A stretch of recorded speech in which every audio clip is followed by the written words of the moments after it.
ഈ തെരഞ്ഞെടുപ്പിന്റെ സായാഹ്നത്തിൽ ഇലക്ഷൻ പരിപാടികൾ എത്തി നിൽക്കുമ്പോൾ ഇങ്ങനെയൊരു തീരുമാനമെടുത്തത് തെരഞ്ഞെടുപ്പ് സ്റ്റണ്ടാണ്. കാരണം ഇന്ത്യൻ യൂണിയൻ മുസ്ലിം ലീഗ് സുപ്രീം കോടതിയിൽ കൊടുത്ത കേസിൽ കേന്ദ്ര ഗവൺമെന്റ് മറുപടി പറഞ്ഞത് ഇതിപ്പോ ഒന്നും നടപ്പാക്കാൻ ആലോചിക്കുന്നില്ല, അതിനെക്കുറിച്ചുള്ള ഒരു ആലോചന ഇല്ലെന്നാണ്.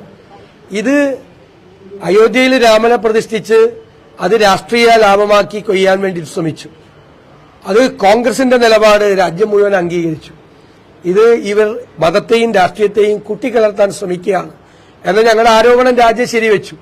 അപ്പൊ അത് വില പോയില്ല. അപ്പൊ അടുത്ത ആയുധം എടുത്തിരിക്കുകയാണ്. ഇത് വിഭജനത്തിന്റെ രാഷ്ട്രീയമാണ്, വിഭാഗീയതയുടെ രാഷ്ട്രീയമാണ്, ഭിന്നിപ്പിന്റെ രാഷ്ട്രീയമാണ്, ആളുകളുടെ മനസ്സിൽ ഭീതി ജനിപ്പിക്കാൻ ഉള്ള രാഷ്ട്രീയമാണ്. ഈ രാഷ്ട്രീയത്തെ കോൺഗ്രസ് അതിശക്തമായി നേരിടും, നിയമപരമായും അല്ലാതെയും നേരിടും. ഒരു കാരണവശാലും